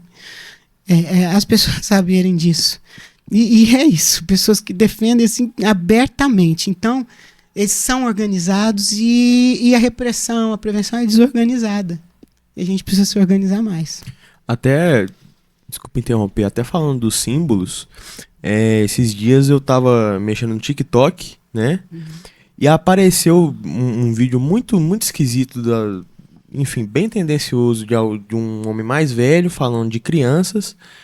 E na barra de pesquisa tinha um símbolo de pizza. Eu abri na barra de pesquisa muitos conteúdos de tipo assim, pizza normal, coisa normal, mas nos comentários tinha 10 mil comentários falando tal aqui no Telegram, não sei o que, chama lá. Porque a pizza em inglês seria cheese pizza. Aí depois eu fui pesquisar. Que... né, as iniciais são CP, que traduz child porn, que é pornografia infantil. É isso mesmo. No caso do Epstein, os e-mails eram isso. E o pior é que eu tentei denunciar os comentários, porque, enfim, né, tentei denunciar cada comentário e não vai, porque, em tese, eles não estão quebrando nenhuma regra da plataforma. Uma mensagem subliminar. Tem a bolinha de futebol americano, porque tinha um jogador de futebol americano que... ele abusava do irmãozinho de 8 anos e compartilhava o conteúdo. Aí ficou muito famoso por isso. E toda vez... Aí eles usam muito esse símbolo também. E toda vez que ele faz aniversário, esse jogador de futebol americano, que já morreu, mas toda vez que a data do aniversário dele tem festas, comemorações e tudo isso aí. E tem vários outros símbolos também. E aí agora eu te falo, cara, tem mãe que, gente, não é possível que não tenha um mínimo de compreensão e decência. Vai lá, cria um perfil de Instagram para filhinha. Aí, para quê? Para ganhar uma blusinha, vai fazer propaganda de loja. Vai lá e põe foto da menina com roupinha curta, aquela roupa de mini adulto, que eu acho isso um absurdo. Coloca lá a criança com roupinha curta e muitas vezes de biquíni. Aí você pegar e colocar assim, hashtag biquíni infantil. Vai aparecer uma quantidade de perfil de menina de biquíni, mas você vê que tá fazendo propaganda de loja, de marca de biquíni. Ok. Ganha nada com isso. Ninguém ganha dinheiro na internet. É igual jogador de futebol. É 1 em 1 milhão. Né? Então, assim... ganha-se, mas não para isso. Aí se você entra nos comentários, é só marmanjo, linda, fofura. Aí você vai entrar nos perfis do cara, porque com a cara dele, aparentemente uns 40 e poucos anos, tá curtindo um perfil de uma criança de biquíni, falando um negócio desse que nem é parente, nem é conhecido, nem coisa nenhuma. E uns colocam aquele aquele emoji que fica fazendo assim, fica todo vermelho, com a linguinha pra fora, gotinhas, que é símbolo de gozo, e várias outras, aquele espiral de água, e cheio dessas coisas lá. E a família deixa. Deixa, porque quanto mais curtida e comentário, mais engajamento, mais a menina vai ganhar blusinha e biquíni. Cara, expondo o corpo da criança daquele jeito, aquela foto vai pra site de pornografia infantil, vai, com certeza vai. Já pensou, sua filha tá lá engrossando o caldo de site de pornografia, principalmente os da Deep Web, que os caras entram lá e compram lote de 100 fotos. Aí elas vão lá, tem foto de biquíni, fotos que a própria família posta, menina só de calcinha, bebezinho tomando banho, bebê de fralda, sentada com as perninhas abertas, a família posta, pega e se põe lá junto com outras coisas muito piores, sabe? E vai pra render dinheiro pros caras. E aí a família acha que isso é normal. E outra coisa, a grande maioria também vem, sabe de onde? De seguidores comprados. Querem ter mais seguidores para conseguir mais, né? Ganhar mais o dinheirinho ali na internet. E também por vaidade, né? A criança começa a se sentir vaidosa. Ó, tantas curtidas, tantos views, como se aquilo fosse algo assim, né? Aí vai lá, compra. A maioria desses seguidores comprados vem tudo gente que não presta. É tudo isso aí. Que eles fazem vários perfis que é para ficar exatamente invadindo os perfis dos outros. Então, assim, é uma loucura isso. É uma loucura. As pessoas precisam ter mais consciência, sabe? E expor menos os filhos também. Expor menos, porque tem países que já está criminalizando sharing, né? Que eles estão chamando isso aí. Chamam isso, que é a exposição desnecessária de crianças e adolescentes na internet. Cara, virou uma maluquice isso, cara. Deixa eu fazer uma pergunta. A ciência explica o comportamento de um cara que é pedófilo? Explica a cabeça dele? O que passa na cabeça de uma pessoa dessa? Então, a ciência fala que a pedofilia é um tipo de parafilia, né? Nós temos várias parafilias, por exemplo, necrofilia. Gente que só se interessa por se relacionar sexualmente com cadáveres. A riparofilia, pessoas que gostam de se relacionar com pessoas imundas, normalmente moradores de rua. Esses dias mesmo saíram uns vídeos aí que a mulher pegou um marido, pessoa, né, da sociedade lá, tendo ato sexual com uma moradora de rua, uma mendiga. Pessoa em situação de rua. E isso aí são vários tipos de parafilias que a gente chama na medicina legal. A pedofilia é uma parafilia. É a pessoa que tem interesse sexual por crianças e adolescentes. Mas aí, não é porque é tipo um transtorno de personalidade. A psicopatia também é um transtorno de personalidade. Mas o psicopata tem que ser punido pelo que faz. A parafilia também. Eu também gosto de determinadas coisas que não são ilegais, mas muitas vezes eu não posso ficar fazendo só aquilo. E eu tenho que saber disso, né? Então, se você tem preferência sexual por criança e adolescente e sabe que é crime, você não pode fazer, você não vai fazer. Porque se fizer, você tem que ser punido por isso. Vai ser punido por isso, né? Senão, já pensou? Não tem condição. E o pior é que depois da internet, não é só a pessoa que é pedófilo que faz isso. As pessoas fazem isso por dinheiro. E eu falo pra você, qualquer pessoa, homem, mulher, idoso, jovem, adolescente, mãe, babás, cuidadoras, o que tem de vídeo de pornografia infantil, de mulheres manipulando crianças, fazem o vídeo para vender. Eu gravei um vídeo também, fiz um react do vídeo de um juiz que estava lá com um processo cujas mães estavam fazendo isso com os filhos e vendendo o vídeo a R$500 cada um. R$500. As próprias mães. Teve o próprio caso que o Felca divulgou de uma menina, que eu esqueci o nome, mas que a própria mãe divulgava os vídeos dela, ela tinha 12 anos. Tanto que o caso, tomou uma proporção nacional. Eu esqueci realmente o nome dela. Da Camilinha lá? Não, é outra. É outra. É que ela realmente vendia conteúdo adulto. Caramba. Da própria filha. Não, e toda hora, se você for procurar isso na internet, tem vários. Fazem vídeo de orgia com a criança no meio, fazem tudo. Tudo isso aí para ganhar dinheiro. Não é porque são pedófilos, entendeu? É por dinheiro. E gente, normalmente psicopata, gente que não tem empatia pra ter coragem de fazer um negócio desse, né? Isso que não existe. O próprio filho. Como é que rastreia essa galera? Não tem jeito aí. Esses dias... Como é que você achar o cara, entendeu? Ah, tem. Não é... Sabe que isso é um mito? Não é difícil. Eles são burros? Não, é porque a Deep Web realmente... Né, que é aquela parte obscura da internet, mais difícil de acessar e tal. Lá realmente é difícil para você identificar quem é o criminoso que age ali. Até o FBI tem muita dificuldade e tal. Só que eles viram que a massa, assim... Os consumidores. A grande maioria não tá na Deep Web, tá na internet superfície. Então eles migraram para internet superfície. Que é essa que nós usamos, internet bonita, os aplicativos, tudo. E a internet superfície ela é rastreável totalmente, muito fácil. Claro que tem alguns aplicativos que até a gente, assim, aonde acontecem as coisas piores, grupos de ódio, as lives e os desafios perigosos e tal.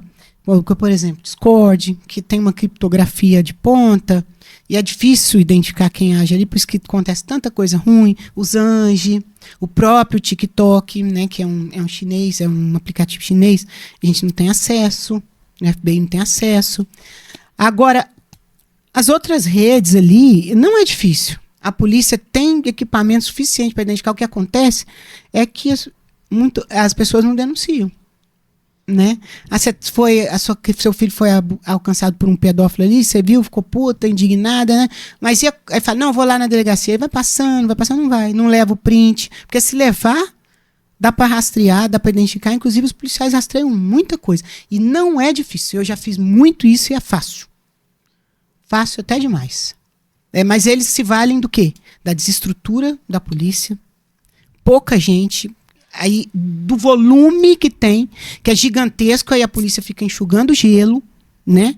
E a população desanima com isso também. É tanto caso, eles vão nem ligar para isso. Então, o negócio é esse, mas dá para identificar sim. Vai se banalizando, né? Vai se banalizando, igual. Mas mesmo nesses casos assim, muitos casos são descobertos, vou contar rapidamente para vocês como que é importante isso. Um menino de 15 anos estavam assistindo a um vídeo no YouTube. Um vídeo era um vídeo que não era um vídeo pornográfico, até porque o YouTube não vai ter isso. Isso. Mas um vídeo de dança sensual e tal, de menina lá e tal. E depois, ele começou a pesquisar, porque ele estava meio gordinho, acima do peso e tal. Como é que ele fazia para emagrecer, essas coisas. Aí logo vem o algoritmo ler isso, que é a espinha dorsal da internet. Ele lê, porque ele quer selecionar as pessoas pelos gostos e preferências para direcionar a publicidade. Anúncios e publicidade. Então, ele começou a receber muitos links de pessoas falando sobre que eu perdi tantos quilos, não. Só que dentro desses links, os criminosos se aproveitam disso, eles ficam de olho, né? Nos conteúdos. Aí os criminosos se aproveitam disso e enviam links prometendo coisas mirabolantes. Links, muitas vezes, que se identificam com aquela dor que você tá. Aí, você entra naquele link, pede você a baixar um aplicativo desse. Normalmente o Discord, ou os Anjos são os mais comuns, ou o Telegram. Você baixou o aplicativo, o adolescente, a criança, você tá ávido para solucionar o problema dele. Aí você entra numa comunidade. A comunidade normalmente tem cara de acolhimento, de amizade, aí eles ficam naquele ambiente por um tempo. Conversando, convencendo e tal, né, a pessoa. Aí daqui a pouco eles começam a oferecer algo e depois a colocar recompensa para você, e aquilo vai liberando dopamina no cérebro do adolescente, e ele começa a ganhar status dentro da comunidade. Né? Quando ele percebe, ele já está fazendo tudo que eles mandam. Às vezes eles já estão com algum conteúdo íntimo dele. Porque, no caso da pessoa de peso, não, a médica conversa com a médica, que nem é a médica, que aí pede uma foto dele só de sunga no espelho, depois pede uma foto sem nada, porque tem que olhar as dimensões, tem que olhar tudo, vai mandar a fórmula. Isso é um exemplo, tá? Ele manda, aí já está com aquele conteúdo, aí vem o negócio. Sabe aquele grupo seu de WhatsApp da sua sala de aula? Então, me manda mais, ou você entra na live aqui pelado, tal hora da noite, entra aqui na live, aí tem pessoas que pagam para assistir essas lives ao vivo, pagam fortunas, pagam em dólar, Você entra aqui nessa live e você vai tirar a roupa, vai se cortar. Nunca vi tanto adolescente se cortando como hoje. Não tem uma escola que não tenha 2, 3, 4, 5 cortado. Eles vão com moletom, com roupa larga, se cortam o corpo todo. O criminoso convence o adolescente a fazer isso, ou então ele é obrigado nessas lives, tá? A tocar o próprio corpo, a introduzir objetos, que é o chamado estupro virtual. E por causa, às vezes, de um conteúdo, uma pesquisa que ele fez, vai parar nesse tipo. Aí, nesse caso, que eu estava te falando, do adolescente de 15 anos, ele foi lá por causa de peso e tal. Mas o caso dele não foi para esse lado do nudes, que é um dos principais. Foi pro lado dele ganhar status, estrelinha de coragem e tal. E ele entrou num grupo de pornografia infantil. Uma comunidade de pornografia infantil. E os caras obrigaram ele a praticar abuso contra o próprio irmãozinho de 5 anos de idade e filmar para mandar o conteúdo para eles. Entendeu? E ele fez. Só que quando ele filmou para carregar essas imagens lá pro aplicativo, foi salvo na nuvem do celular dele. E a nuvem é do Google. E o Google, ele é moderado. Ele confere esses conteúdos. Trabalha em parceria com as polícias. Não aceita. O Google não aceita. Tanto que jovem não pesquisa em Google.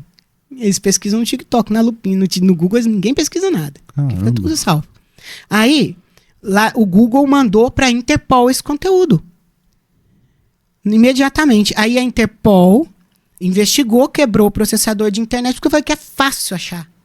E aí, isso aqui é muito rápido. Achou o endereço e o horário, né, que foi feito aquele upload das fotos para a nuvem, e eu já sabia o endereço do menino. Aí passa para a Polícia Federal, que responde pelaquela área. A Polícia Federal investigou, foi lá, mandar de busca e apreensão. Na casa, o menino foi apreendido e a família ficou chocada, porque não faziam ideia, eles não querem acreditar. Aquela série Adolescência é o que eu tô te falando. Eles, quando alguém tem coragem de colocar o que todo mundo fala, mas ninguém quer enxergar, isso aí tudo que tinha ali estava cansado de acontecer e acontece ainda. Aí a mãe leva um susto, fica desesperada, não quer acreditar, isso é montagem. Aí, ai, meu filho, não é meu filho, não faria isso. Ai, meu Deus, como é que você lida com uma situação dessa? Como é que você lida com uma situação dentro de casa de o seu filho de 15 anos abusando do próprio irmão de 5? Será que essa mãe percebeu antes? Será que essa criança de 5 não contou por quê? Será que esse menino não sentiu dor? Porque eram vídeos pesados. O que aconteceu ali naquela família? Será que eles não acobertaram? Ou não? Entenderam? Porque eu vou entregar meu filho? Então a família que faz isso, se foi o caso, ela perde os dois. Que ela perdeu a chance de corrigir e de descobrir por que ele estava fazendo aquilo. Nada justifica. Agora que eu sei que o horário já está passando, mas que eu acho que é o ponto central. É para finalizar. Sim, é o ponto central, é a chave de tudo. Se esse menino fez isso com o próprio irmão porque estava sendo ameaçado por uma organização criminosa na internet, por que pelo menos nesse ponto, quando chegou a esse ponto, das pessoas falarem assim, eu vou divulgar sua foto, e ele ficar desesperado. Ele não foi pedir ajuda para a família? Por quê? Não foi lá e contou para a mãe com medo de quê? Sabe? Ou ele realmente acreditava que ele fazendo isso com o próprio irmão dele, ele está fazendo... Gente, olha que loucura. Né? Isso aí é o que está acontecendo dentro das nossas casas. Cadê o olho no olho? Cadê a confiança? Cadê a vigilância? Porque se os pais estivessem olhando o que o filho estava fazendo, eles iam identificar isso. Né? Cadê a confiança? Como que uma criança de 5 anos abusada não conta para a família isso? Como que não grita? Como que... Sabe, a gente fica assim questionando o que acontece dentro dessa casa. Então o problema é lá na comunidade, é no bandido que está ali, ou ele está se aproveitando da falha familiar? Né, da desestrutura familiar. Ele está se aproveitando disso. Né? É o lobo ali que está comendo as ovelhas que não estão sendo pastoreadas. Eu acho que a gente tem que combater esses criminosos, tem que combater, mas a gente tem que fazer a nossa parte também. E tem a questão também da família. eu creio que a criança, ela muda o comportamento quando começa a acontecer essas coisas. E como é que o pai não percebe essa mudança de comportamento? Assim, ele tá tão ocupado com alguma outra coisa. Os dois mudam. Tá Tanto é que eu tenho certeza que o de 15 também mudou o comportamento. Exatamente. E o de 5 também. Sim. Né? Porque, assim, e até você tá falando, pros pais, o olho no olho, observar e tal. Só que às vezes o pai, não tá nem observando como a criança tá. Como... passa tão desapercebida a criança ali, tipo assim, não tem aquele momento de parar, olhar sobre... Por que ele tá tendo esse comportamento? Por que às vezes tá se trancando demais dentro do quarto? Tá se trancando porque tá jogando um joguinho, tipo assim.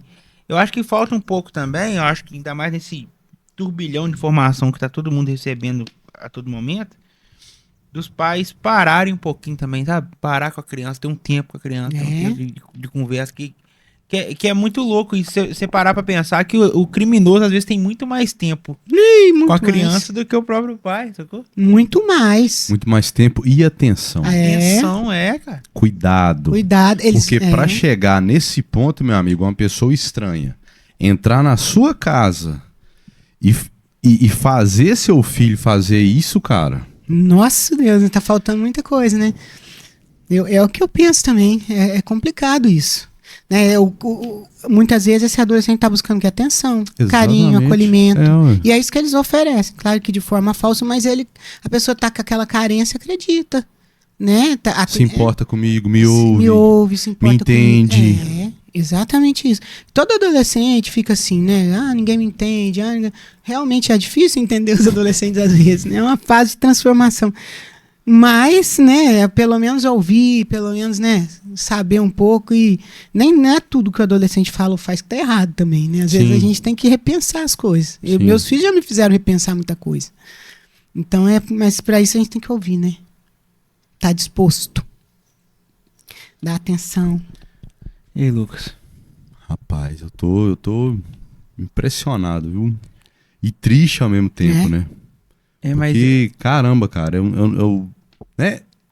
Não faz parte da minha convivência, não é um assunto que, tipo assim, que aparece pra mim.